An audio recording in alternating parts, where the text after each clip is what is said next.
গাড়ীৰ টায়াৰ কলা কিয় হয়? ৰাস্তাবোৰ কলা ৰঙৰ কিয় হয়? স্পিকাৰ কলা ৰঙৰ কিয় হয়? ছাবমেৰিনৰ ৰং কলা কিয় দিয়া হয়? আজিৰ ভিডিঅ'টোত এই প্ৰশ্নবোৰৰ উত্তৰ জানো আহা।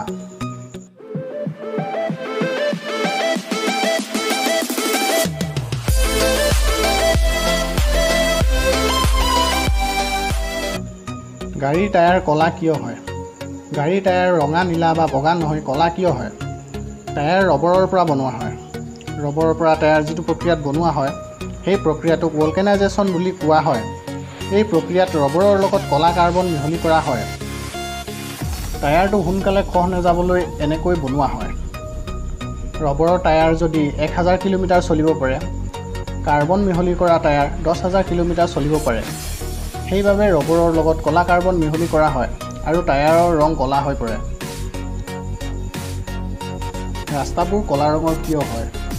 ৰাস্তাবোৰ কলা ৰঙৰ হোৱাৰ কাৰণ হৈছে কলা ৰঙৰ ৰাস্তাৰ ওপৰত গাড়ী বা মানুহক সহজতে দেখা পোৱা যায়। 2 নম্বৰ কাৰণটো হৈছে ৰাস্তাৰ কলা ৰঙে সূৰ্যৰ তাপ শোষণ কৰে আৰু ৰাস্তাটো অধিক গৰম হ'বলৈ নিদিয়ে, ফলত ৰাস্তাত অহা যোৱা কৰা মানুহবোৰে অধিক গৰম হোৱাৰ পৰা ৰক্ষা পৰে।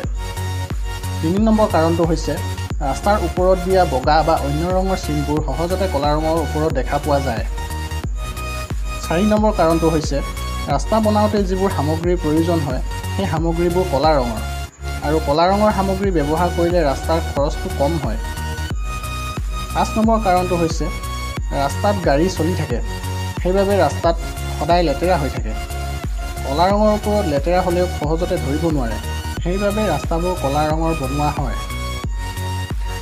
স্পিকাৰ কলা ৰঙৰ কিয় হয়? কিছুমান বেলেগ ৰঙৰ দেখা যায়, কিন্তু বেছি সংখ্যক স্পিকাৰ কলা ৰঙৰ কিয় হয়? কাৰণটো হৈছে স্পিকাৰ য'ত ত'ত লৈ যোৱা বস্তু, সেইবাবে ইয়াত বহুতো দাগ লাগে বা লেতেৰা হয়। সেইবাবে এই লেতেৰাবোৰ ধৰা নপৰিবলৈ স্পিকাৰ কলা ৰঙৰ দিয়া হয়। 2 নম্বৰ কাৰণটো হৈছে স্পিকাৰ বেলেগ ৰঙতকৈও যদি কলা ৰঙৰ হয়, তেতিয়া শুনিবলৈ অলপ বেছি ভাল অনুভৱ হয়। 3 নম্বৰ কাৰণটো হৈছে স্পিকাৰ হৈছে শুনা বস্তু, ইয়াত চাবলগীয়া নাই। সেইবাবে মানুহে স্পিকাৰক দেখিবলৈ কেনেকুৱা সেইটোত গুৰুত্ব নিদিয়ে, শুনিবলৈ কেনেকুৱা সেইটোতহে গুৰুত্ব দিয়ে। সেইবাবে তাত আকৰ্ষণীয় ৰং দি একো লাভ নাই। বেলেগ ৰঙৰ সলনি কলা ৰংটো দিলে কলা ৰংটোৱে বহুত খৰচ কমায়। কলাৰ সলনি যদি বেলেগ ৰং দিয়া হয়, তেনেহ'লে খৰচ বেছি হ'ব, যিটো দৰকাৰ নাই। সেইবাবে স্পিকাৰত কলা ৰং দিয়া হয়। ছাবমেৰিনৰ ৰং কলা কিয় হয়? যুদ্ধৰ সময়ত পানীৰ তলত বা ওপৰত যিকোনো বস্তু সহজতে দেখা পোৱা যায়, কাৰণ যুদ্ধৰ সময়ত প্ৰয়োজনীয় সামগ্ৰী যেনে দূৰবীণ, স্কপ আদি সকলোৰে লগত থাকে। সেইবাবে পানীৰ তলত ছাবমেৰিনসমূহ লুকাই থাকিবলগীয়া হয়। ছাবমেৰিনৰ ৰং কলা নহয় যদি বেলেগ ৰঙৰ হয়, তেতিয়া পানীত সহজতে ধৰা পৰিব, আৰু যদি কলা ৰঙৰ হয় পানীৰ লগত মিলি থাকিব পাৰিব। ৰাতিৰ আন্ধাৰত কলা ৰঙৰ ছাবমেৰিন দেখা পোৱাটো অসম্ভৱ, সেইবাবে ছাবমেৰিনৰ ৰং কলা হয়। ভিডিঅ'টো লাইক, কমেণ্ট, শ্বেয়াৰ কৰি দিব, চেনেলটো ছাবস্ক্ৰাইব কৰি বেল নটিফিকেশ্যন অন কৰি দিব।